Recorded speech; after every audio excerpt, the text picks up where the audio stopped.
Hello. This is somewhat late.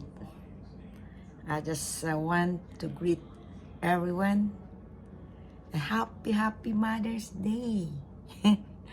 Alam mo, senior citizen na ako, but I got 2 flowers from my family. The first one was from my daughter and son in Texas. And the next one is from here, our son and daughter in Winner, South Dakota.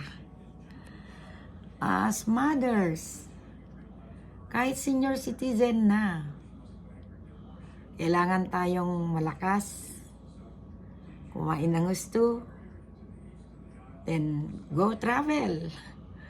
At saka, we'll do our best to support our family. Kahit na alam mo ako, yung mga anak ko ay they are all matured, but honestly, andyan pa rin ako sa likod. And also our other family, kahit sa kapatid, pamangkin, or support tayo kahit na hindi sa financial lang. Kaya do good lang tayo,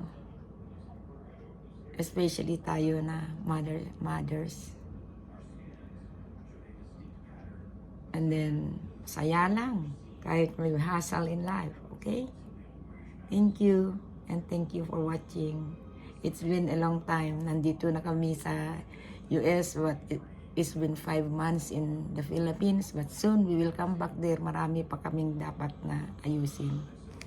Thank you. Maraming salamat. Love you all.